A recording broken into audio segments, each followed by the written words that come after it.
What's going on, guys? It's Brandon or Tesla Flex, and today I'm in the Model X because I finally got the holiday update, so I'll be going over the new features and changes in the refreshed Model X. I'll just scroll through most of these and you can pause on whatever you need to just to see all the changes in FSD beta, but I'm more focused on the holiday update because there's been some big changes to the Model X. The first new feature in this update is Apple Music, and as I said in my Model 3 holiday update video, Spotify has been in Teslas for over 3 years, so it's really nice to see Apple Music finally make its way here.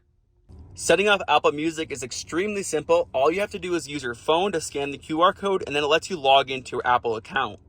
I was curious about this in the Model 3 holiday update video, but if you don't have Apple Music already and you scan the QR code and log in, you can get a free 1-month trial of Apple Music, and then it's $10.99 per month. And once you approve access, it quickly logs into the car. Obviously, I don't use Apple Music, so none of these really are my music things. They're just kind of recommended from nothing. Next, we have one of the most anticipated features of this update, and that's Steam. But unfortunately, it's only available in Model S and X built in 2022, which is honestly not that great for anyone that bought the refreshed Model S or X last year because those only have 8 GB of RAM, so they can't use Steam. Steam can be found in the Entertainment tab under Arcade, and to launch it, all you have to do is just launch it like a regular game. It does take a little bit of time to launch, but obviously this is Steam, that makes sense.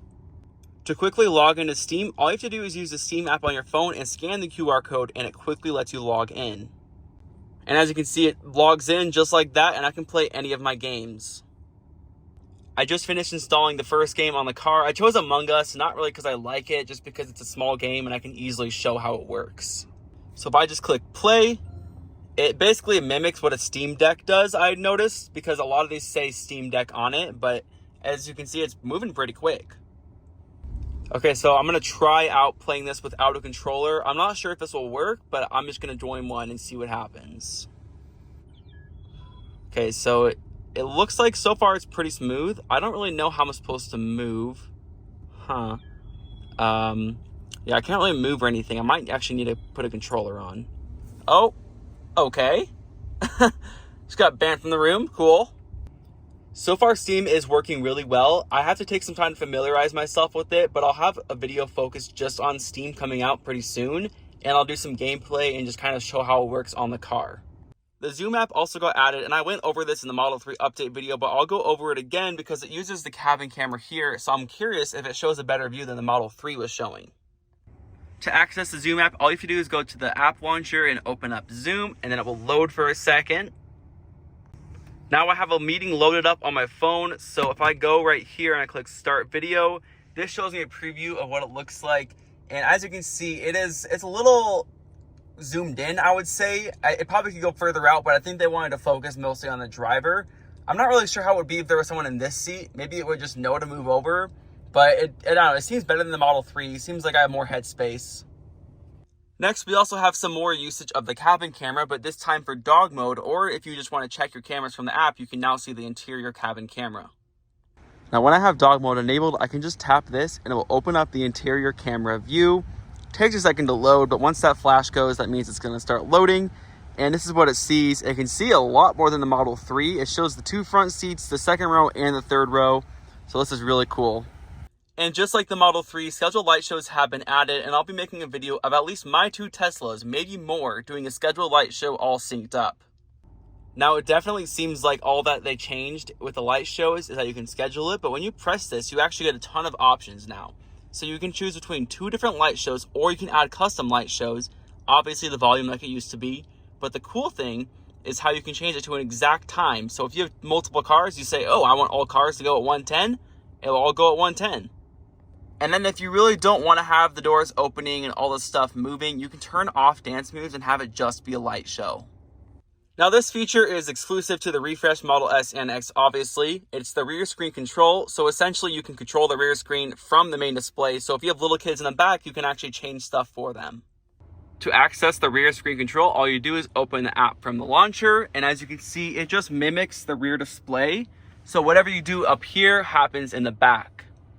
I don't think I'll ever really use this, but this is perfect for little kids because their arms will not be able to reach the rear display, so an adult or whoever's driving can move the airflow to them to make it more comfortable. There has also been some improvements in the climate control fan speed, because before, if you wanted to change the intensity, it actually turned off auto mode and you would choose between 1 to 10. But now you can change between low, medium, and high for the fan speed while keeping it on auto. My Q Connected Garage has also been added to the Model S and X, even though it comes standard with HomeLink, which makes me kind of worried that eventually Tesla is going to get rid of HomeLink in the Model S and X. And honestly, I still think HomeLink is better than my Q because I am having some issues on the Model 3. And just like the Model 3, there's some minor improvements to Mahjong. I've never actually played this game, but it seems like they've cleaned it up a little bit, so I'll try it out. And another promise that Tesla is finally delivering on is Bluetooth controller compatibility. And I actually have a PS5 controller because it says right here that PS5 controllers work best with the car. The pairing process for the Bluetooth controller is really easy. Tesla recommends a PS5 controller, so I have that. Then you just click Start Search like you're looking for a phone. Go onto the controller and press down the PlayStation and Share button until it starts rapidly flashing. And now that it's flashing, it also shows up on the car, so I press that to start pairing. And after it's done pairing, it will connect to the car every time I turn the controller on. And just like from the holiday update in the Model 3, phone call transfer confirmation and contact lookup are now available. If I'm on the phone and I get in my car, it will give me the option to transfer the call to the Bluetooth, or I can keep it on my phone by clicking cancel. So if I click transfer, it just moves it to the car. And the last few features are just minor improvements. So this basically lets you disable the auto opening doors while you're at home. I have dealt with this before. You kind of just walk by the car sometimes and the door will pop open. It's kind of annoying, so it's cool that they fixed this.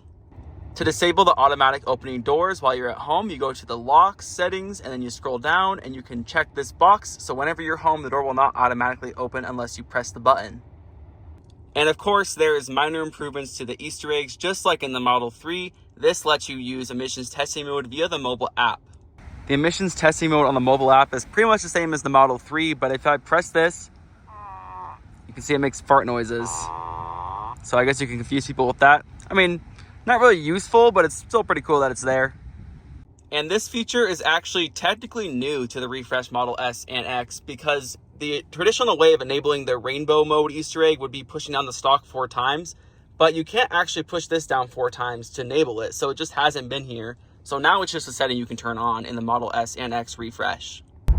So if I go ahead and enable always rainbows, as you can see on FSD beta, it doesn't do that much. It just kind of puts it in the middle part, but I'll show what it looks like without FSD beta enabled. So I have FSD beta turned off, so when I enable autopilot now, it turns on always rainbows. This is actually the first time I've ever seen rainbow mode in the refresh Model X. That's going to be all for this video. Make sure to hit that like button and subscribe if you haven't already. If you have any questions about the update, let me know in the comments and be on the lookout for the future videos about Steam. But anyways, thanks for watching and have a good one.